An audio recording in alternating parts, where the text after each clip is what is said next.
Welcome to the meeting room at Global TV Talk Show, a broadcast service of globalbusinessnews.net. Now, here's your host, Ed Cohen. Hi, this is Ed Cohen, your broadcast host on Global TV Talk Show, a business unit of globalbusinessnews.net. Our very special guest today is Brenda McGuire, who comes to us from Des Moines, Iowa. And she is known as the Global Gal. If you want to go global or if you want to grow business internationally, you need help. You can't do it alone. And Brenda McGuire has been in the industry for many years, and she has a depth of knowledge. Let's say hi to the Global Gal, Brenda McGuire. Hello. Thank you for having me today. I'm looking forward to being part of your show. So you help professionals succeed globally, whether it's leading a global organization or working by yourself across cultures, moving to a new country. Why don't you tell us a little bit more about how you decided to focus on that? Well, it actually started when, I haven't always been the global gal. I grew up in rural Iowa. In fact, I'm based in Iowa right now. And, I never grew up in a world where I didn't even know anybody who traveled, didn't have passports or nothing. But when I was in university, I started being exposed to the world. And I had some amazing experience. I spent 10 years overseas. I traveled to 85 countries. I lived in 6 countries. I did 3 world voyages. And what I learned from all those experiences is it's not easy. I made a lot of mistakes, mainly cross-cultural mistakes the hard way. I learned a lot of really difficult lessons. So I decided to commit myself to developing a career to help other people to go global. So it doesn't have to be so difficult. And in doing that, I created 2 international organizations. One's called Worldwide Connect, which helps people to bridge those cultural gaps, to work globally. How do you do business around the world? And secondly, the other company is called Global Gals, where I teach women how to travel the world. How do you do it? Everybody asks me, Brenda, how do I do it? So I actually created a company to do that. So my passion now is to help people to, go global. And that means, do you want to work around the world? Do you want to connect across cultures? Is your dream to travel the world? Maybe you want to develop your global career. So these are areas now that I'm committed to helping people to go global, to avoid many of the mistakes that I made on my own global journey. So working effectively across cultures doesn't mean that you have to speak all the language, but it's nice to know some phrases like "comment allez-vous" means "how you doing," right? I don't know what else. How do you go to the bathroom? Or yeah, the important ones are how to order a beer. That's always a really good one to know. Right. Yeah. Right. So those are good. But yeah, I would say, it's really important when you work with another country or culture is to understand that they don't do it the same way that we do it. So I just would like, your listeners to picture themselves. Let's pretend you're getting on a plane tomorrow to meet with an important client or customer, or let's say today you have a really important virtual meeting with someone from a different country. So just keep that one country in mind. It could be Japan. It could be any country in the world. And ask yourself, do you know how to say hello in that new culture? Do you know how to build trust and rapport? Do you know how to introduce yourself appropriately? To how, should you have direct eye contact or not? What's the rules for doing business? What's the dress or attire? Are they direct or indirect communicators? Is there certain gestures or body languages that you shouldn't be doing? So there's a lot of things that go into understanding, how to work effectively across cultures. And that's what I do as a cross-cultural specialist, is to help people to understand how is business done in other countries, or, how do you bridge those cultural gaps? Because let's be honest, like if you don't know how to, bridge the cultural gaps with your clients or customers, then that obviously that's not going to help you reach your goals. In fact, did you know that 90% of leading executives from 68 countries identify cross-cultural skills as one of the most important capabilities needed in remaining competitive? So this is not just something, it's a nice soft skill, something nice to know. No, it's critical to understand how to do business in that country or culture. Right. It's not soft when money's involved. So it becomes That's right. hard right away. So let me ask you a question. Now, with the understanding that some countries are more formal, just say in Northern Europe and on the eastern side, let's say Poland or Estonia, Latvia, Finland, should I address you as Mrs. or Madam McGuire, or hey Brenda, or what? How's proper?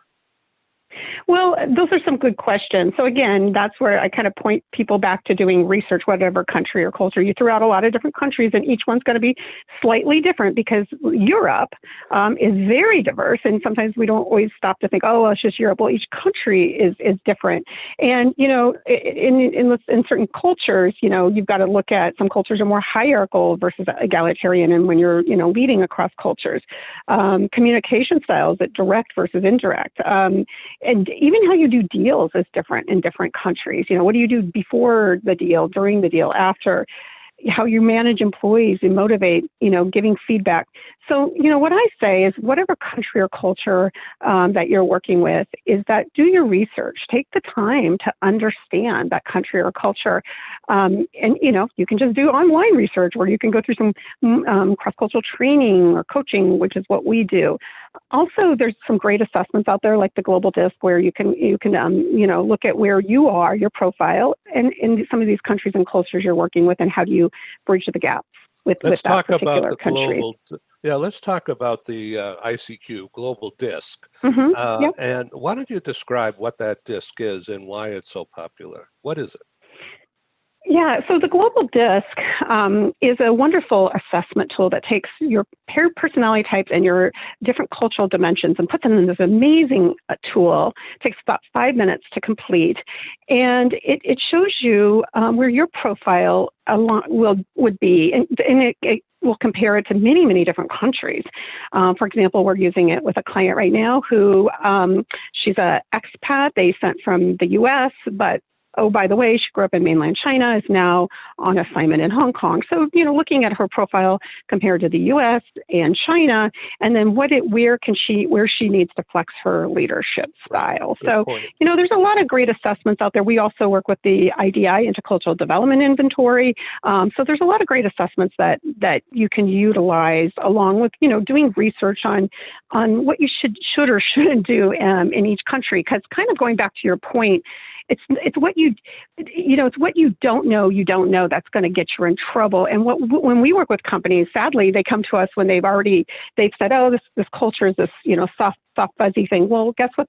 If you ignore culture, you're going to have consequences. And I've worked with companies, we've had to deal with conflict. They've dealt with lost opportunities, embarrassing cultural mistakes, lost revenue, all of those types of things. So again, it's critical that if you're going to do business abroad, to think of those things. And now a word from our co-sponsors. Our programs wouldn't happen without the wonderful support of our advertisers. Here they are.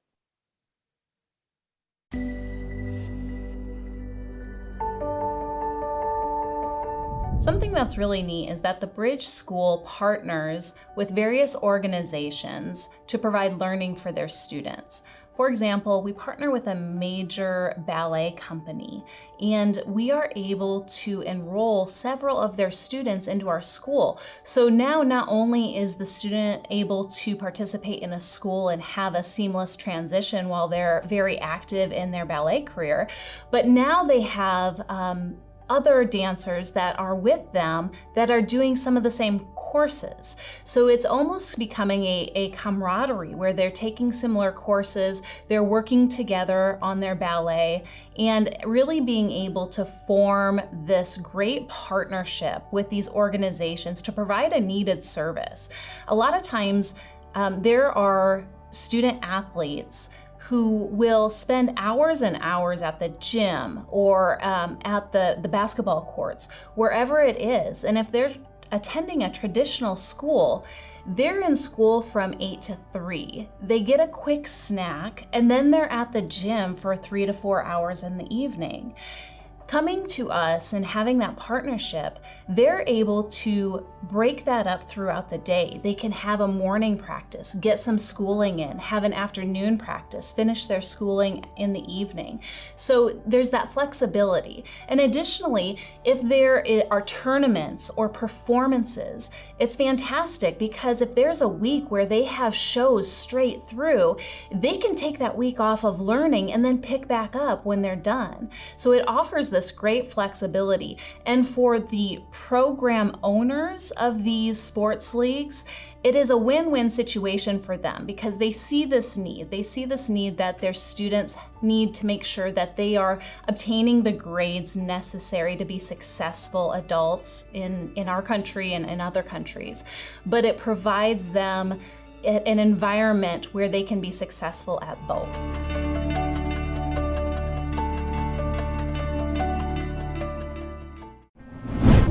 This episode from the meeting room of Global TV Talk Show is brought to you by The Bridge School, the accredited international online private school of choice, at bridgek12.org. Porch Light Rental and Destination Services. Reduce your renter lump sum or managed relocation costs. Visit them at porchlightrental.com. Cube Monk, featuring the world's first smart cube. Track your goods with our advanced GPS system. Welcome to the future of moving and relocation at cubemonk.com. Primestone Partners, featuring corporate, government, and developer housing solutions, as well as senior-level advisory services. Find them at primestonepartners.com. And by airs.com. With our full range of services, we can help design and manage your international relocation. Find us at airs.com. Insured Nomads provides protection and peace of mind with health insurance, travel insurance, group, or tailored insurance for the globally mobile. Visit us at insurednomads.com. And by International Auto Source. We are the vehicle experts for expats, featuring all major brands of automobiles with flexible solutions and financing. On the web at intlauto.com.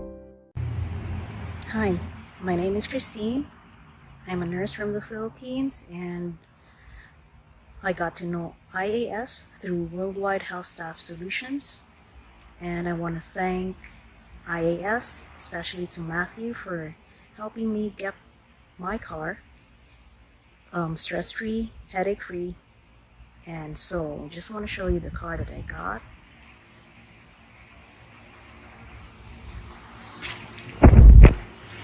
So it's a RAV4 XLE 2020.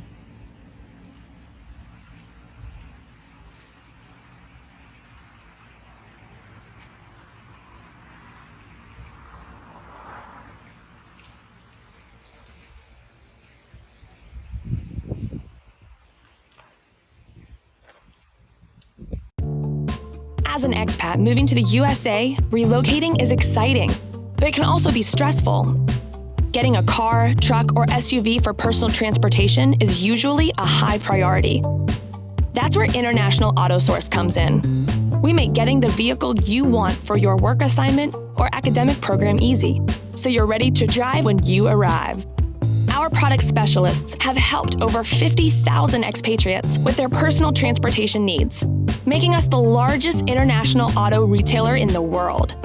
International Auto Source gives you flexible payment options to buy, lease, or rent a vehicle from the world's leading auto brands, arrange financing on a purchase or lease without a U.S. credit history, social security number, or driving record, get full insurance coverage, and get approved easily through our low-rate factory-backed financing programs. And because we're an authorized distributor of the world's leading automotive brands, our no-haggle prices are competitive, and the buying experience is hassle-free. We'll even guarantee your new vehicle will be ready the day you arrive. With over 20 years of experience in the global community, we are the vehicle experts for expats. We are International Auto Source.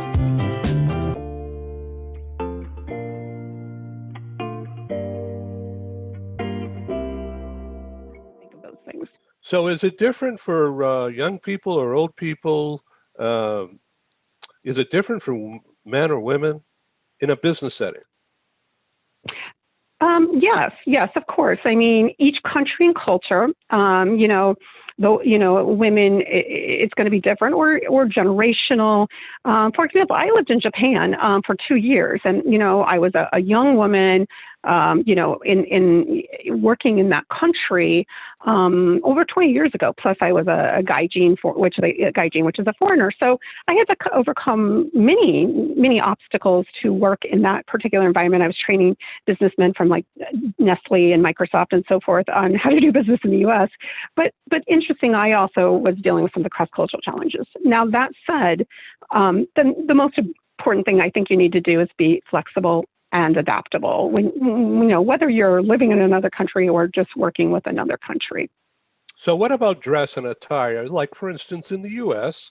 and in France, short, for women, short skirts are quite revealing and not really appropriate for a business meeting in Europe. Is that correct? Yeah, Americans tend to be much more informal. That's a part of our culture and who we are, where you're working with a lot more cultures that are more formal, and that's going to play out in the dress. And so when we work with executives or business people, we spend a lot of time on what to wear, what not to wear, that type of thing, because it's really, really important to make that good first impression, right? Now, I spent 3 years living in Australia, and sometimes, there was this stereotype of my American friends, oh, Brenda, everybody's in flip-flops and beach culture, but that couldn't be further from the truth. I wore suits every single day and in the office, and they're much, much more formal than you would think in the business world and how they dress. And then I moved to New York, where it was all of a sudden much, much more casual, which was really interesting. So again, you just being thoughtful about making a good first impression, and also what you wear or shouldn't wear. And then, of course, being really careful. Let's say a miniskirt in certain countries is going to, possibly get you in trouble. So just being thoughtful. Okay, so now let's talk about style of speech. It doesn't matter whether man or woman, but just the way you speak with people, a business meeting kind of a thing, right? It's always Mr. and Ms. How is the right way to proceed? Right. So when you go into a meeting, you have to consider a lot of things, and now in the virtual world, even more things. So, how do you address somebody? A lot of times in other countries or cultures, it's very common to use honorifics, and who introduces you is going to be important. Even where you sit, how much small talk should there be? Should you have an agenda? Not an agenda? Should things be sent ahead of time? Should you take notes? And then when it comes to communication, many cultures, let's say in Asia or, other cultures will communicate indirectly. It's not what they're saying, it's what they're not saying. And as U.S. Americans, we're used to more of a direct communication. And then, other cultures are more indirect. So sometimes they're sending you messages. You just don't understand how to read their body language. For example, I remember I saw something in Japan where there's 28 ways to say no without saying no. And that was a hard thing for me when I was living in Japan. Yeah, they were saying no to me all types of things, but I just wasn't clear, and that's why it's really important. Like, even think about bringing in a cultural interpreter when you are doing some high stakes meetings or negotiations, because again, it's not what's being said; it's it's not being said. So okay, so being what thoughtful about that? Where to sit in a meeting? Okay, now it could be at lunch, or it could be for drinks, or it could be in a panel meeting room. But, and I would think that all of that is different. But if you're seated next to the leader of that organization, it's much more impressive than down at the end of the table. Yeah, let's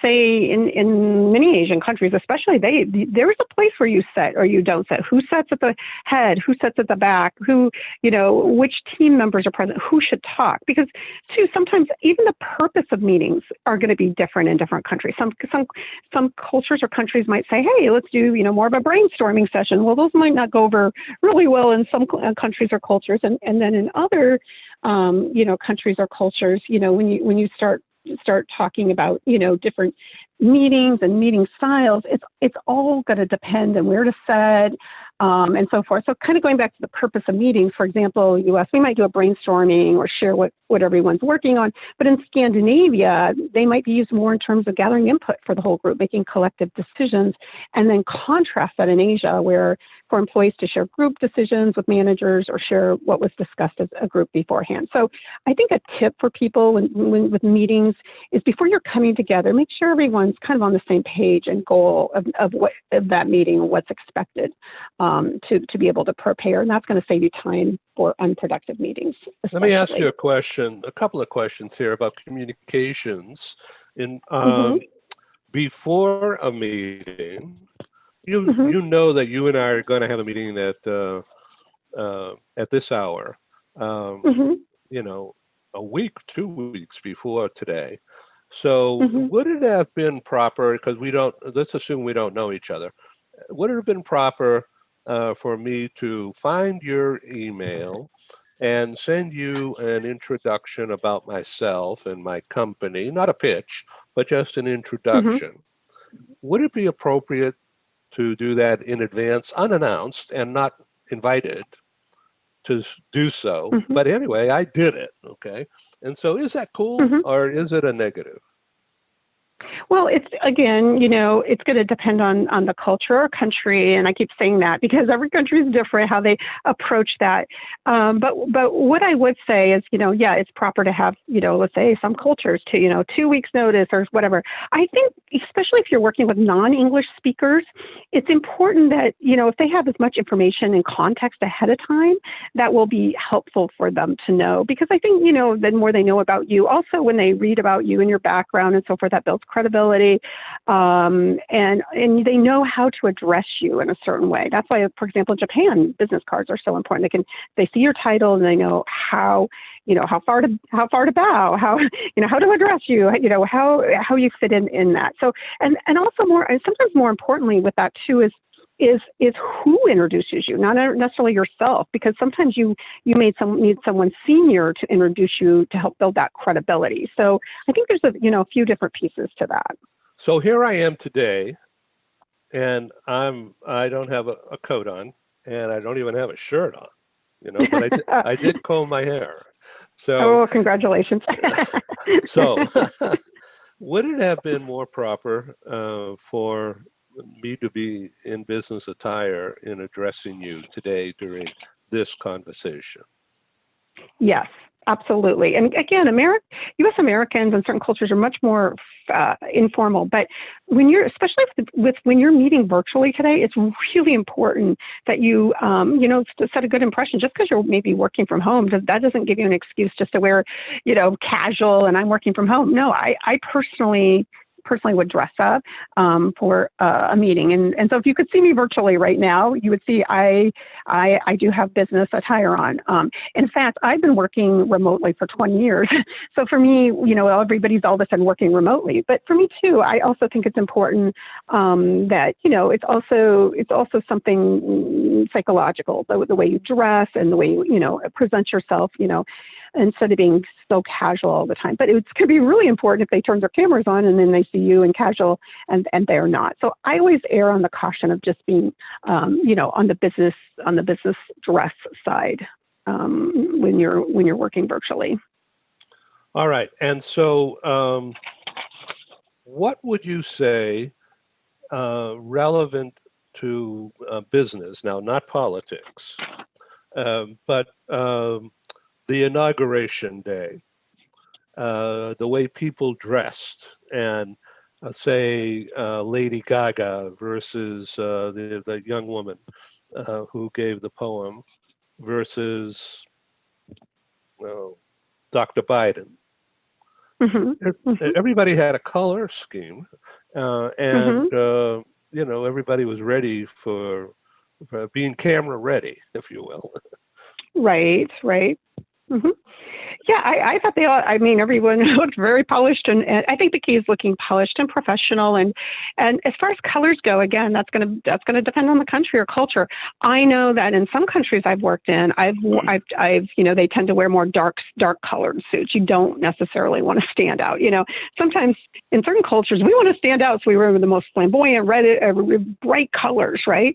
But on the other hand, in some cultures, like when I've spent time, and I would just always usually wear just a dark colors or dark suits. So again, it depends, and it depends the purpose of the meeting. Are you doing a high fashion design meeting and with a company in France versus a boardroom in China? So I think it depends. There are people who actually specialize in that. In fact, I was connecting recently with a consultant, and so she actually is an image consultant and dress and so forth. So she works with people who move in from other countries or cultures to the United States, helping them to adapt their style. But vice versa, she works with executives because all of a sudden they're virtual. And how do you project your image virtually on screen, and makeup and so forth? So again, there's actually people who do that, image consultants, to help you to bridge those cultural gaps.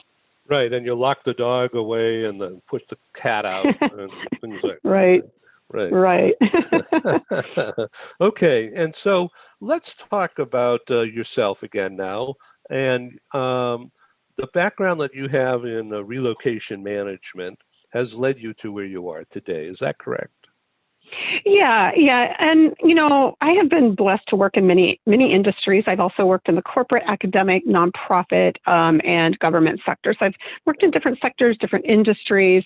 I spent 10 years overseas working in areas such as international recruitment, training and so forth. So I just had a lot of the practical experience of being the expat, of having lived at that world. And so when I entered into the global mobility world, relocation world, I could understand the language in a sense of all the expats. So since then, I've worked with thousands of expats literally over the last 20 years to help them to adjust. And not only that, their families, the children too, and all that they have to do that. So I have an empathy because I know it's not easy. And so on the other hand, I guess I've been in the trenches and understand some of those challenges, having moved to 6 countries myself. Okay, so to what extent do you find company acceptance of your fee structure? Well, again, that's difficult in my world because I deal with so many countries and currencies.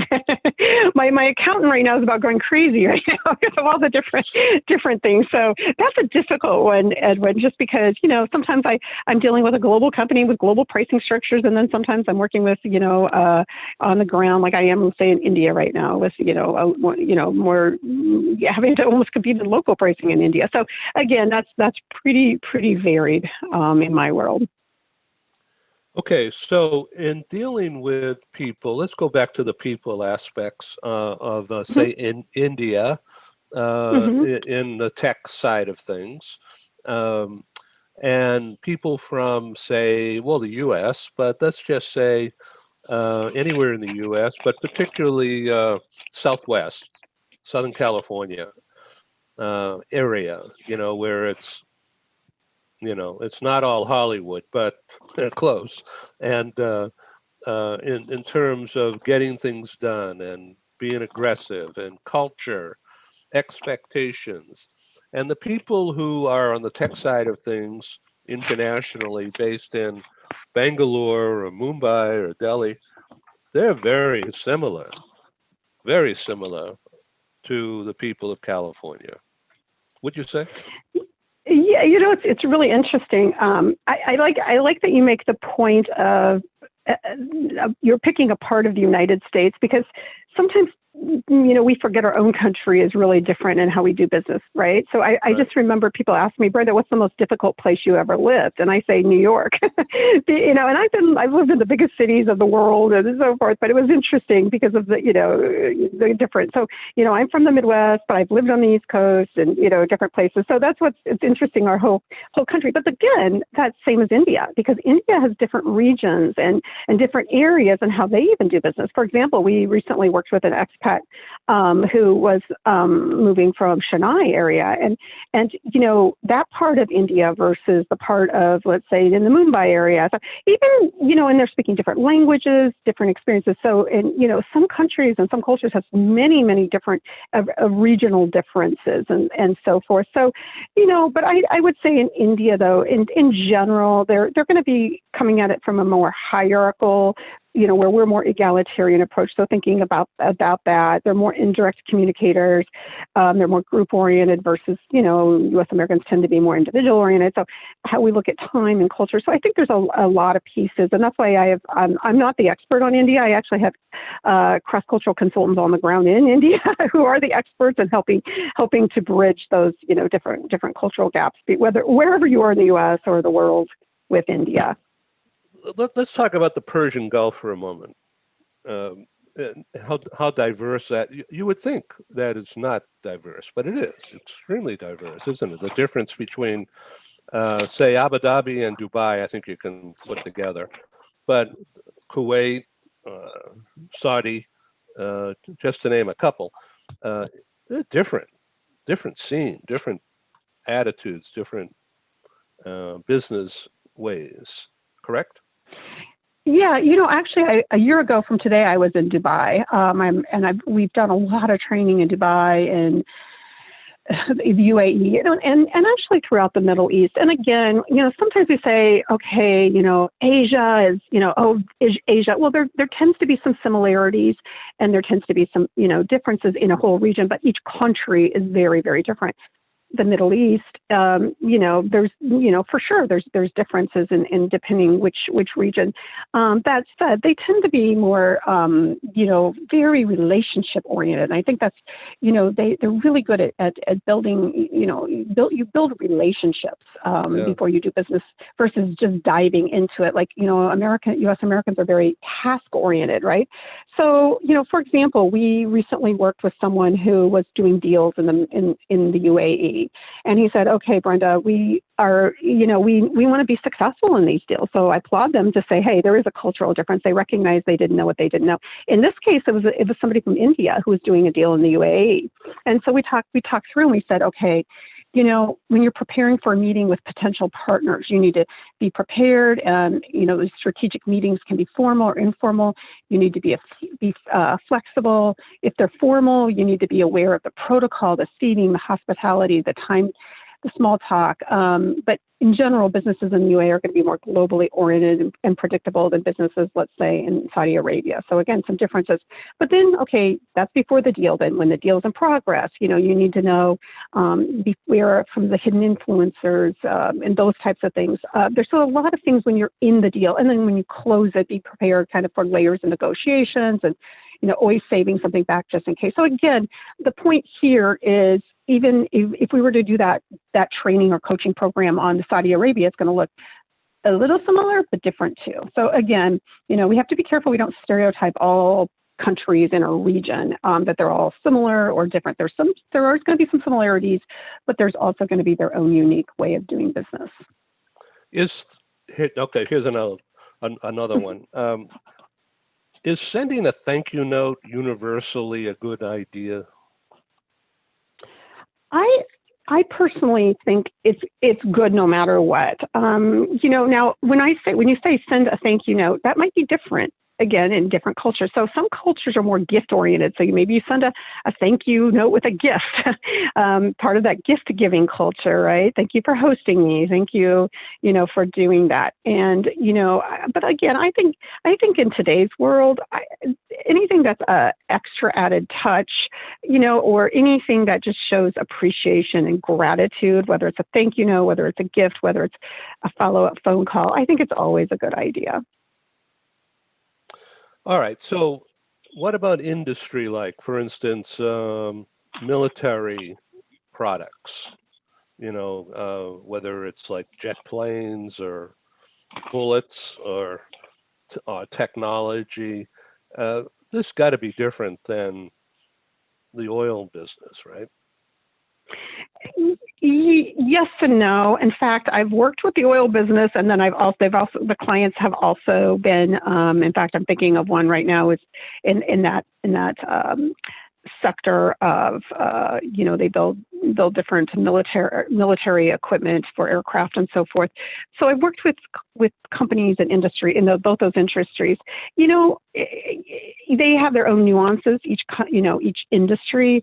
But that said, because we focus more on the cultural differences versus the industry differences. Now, again, if you're going to do a deal, with the military in versus, let's say you're going to work in the tech sector, it's going to be a little bit different. But for us, a lot of the same cross-cultural differences are going to apply, when you work with different countries or cultures. So that's what we keep our focus on is, hey, how are these different? We're not the experts in their industry, but there is definitely, obviously nuances related to them. Well, Brenda McGuire, this is just a great resource. So what do you think's coming up for this year in business? I think it's going to be good once everybody gets vaccinated. Yeah, I'm feeling pretty encouraged for this year. I think the key is just us being flexible. I think that's, if anything, the pandemic has taught us is, hey, things change overnight and we need to be flexible. In fact, the Manager Institute, they said, okay, what qualities do top business people need for the 21st century? What's the number one? What do you think it might be? Do you have any idea what the number one might be? I'm going to put you on the spot right now. What quality do you think people need? Well, I think a couple, not just one, but authenticity, and authenticity meaning you will deliver at least what you say, if not more, on time, and that's going to build trust, of course. But the other almost equal is flexibility, adaptability. Yes, ding, ding, ding, congratulations. It was flexibility, but the other one you mentioned is really, really important too. And so, yeah, they said that was the number one thing that's going to be needed. So I would say that, I was listening to this video with Brian Tracy, and he said, here's what you can do for flexibility about your own business. Is there anything in your business, knowing what you know, that you wouldn't do again today based on the current situation?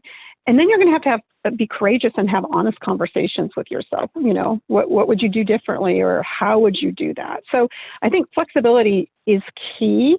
I'm going to, also say understanding, the different cultures of the world, because that kind of the cross-cultural competence, I think we've kind of been awakened more. Wow, somebody sneezes on one side of the world and we're affected. So I think it's made us realize, gosh, we are truly living in a small world. And I think it's going to be really important that, people are much more aware of the cultural differences. And in fact, there was a survey by DDI, and this is pre-pandemic, that 13,000 leaders, from 48 countries, they asked them what's their weakest skill. And they said leading across countries and cultures. So, and now with the global pandemic put on top of that, it's really, really challenging. But the interesting thing is, and the good news is, I work with leaders and folks all around the world. We're all going through this together. So we all are giving each other some grace and empathy and saying, oh my gosh, we don't have it all figured out. We're all in this together. And, we're just trying our best right now. And so I think that's something, I'm seeing. So as we come to a close, I want to make sure people know that they can contact you in many ways, of course. Brenda McGuire, that's Brenda, no space, McGuire, BrendaMcGuire.com, WorldwideConnect.com, and Global Gals. That's a great name, globalgals.com. So as we come to a close here, this has really been good, and I invite you to come back and do this again as we get into the spring. So about inspiring audiences, about inspiring well, there's a lot of people who have some mental issues of trust and being overwhelmed with work from home and kids at home and spouse at home or not, and dealing with the boss and looking into your house and your face, it's how and what would and which way can you recommend everyday people that are listening to this inspire themselves, if not somebody close to them, to hey, give me a break, or let's work on things better together, or whatever? Yeah, I think we're all in this together. Like I said, we're in a truly global pandemic, right? So we're all like, if you're your own sailboat, right? We're all sailing in uncharted territories. We're in rough seas. We're in the same storm, but the most important thing to remember is we're not in the same boat, right? And so using that, kind of building on that shipboard analogy, you're the captain of your ship, right? Right. And we're navigating in a new world, and nobody's got it figured out. Nobody. And a lot of the veil over people, things that we thought, they had it all figured out, they don't. And we're all in this together. We need to chart our own course. We need to we need to be skillful sailors. What do we need to do to develop ourselves? We have to, make sure that we're, we have in our organizations, our teams, we're having the right crew on board. And I think most importantly, anchors. What's our mission? Mission for our life, mission for our organization. What are our core values? Those are what's going to guide us, as well as our compass. What's our internal GPS? What's our vision? Because I've spent a year of my life sailing on the ocean and literally learned a lot of lessons. But the one thing I know to be true is we're going to have smooth sailing ahead. So it's not always going to be rough waters. We're in them, but they won't always be like that. So I think just keeping it in perspective, there will be a day there'll be smoother waters. Wise words from Brenda McGuire. And let me just say that with the analogies that you just put forth, you're out on the ocean or on a lake or in a river on a sailboat, and the wind's coming. So you can't choose which way the wind is hitting you, but you can steer the wheel and direct the sail to help you along. That's right. Yes, that's right. Correct. Yep. Yeah. And I love that. Just to end with, I think there's that, what ships aren't built for to stay in the harbor, they're meant to go out. So I think if anything, we're all being taught to get out of our comfort zone. And I see when the world opens up, people, I think will have a little more adventurous spirit of going out of their comfort zone. So I see that as a positive thing. So. Well, thank you very much. This has been great. Cheers. And great. Well, thank you for having me. Happy New Year. And thanks for being on Global TV Talk Show. It's an honor for me to have you. So thank you, and stay well, and don't shovel that heavy snow that's coming.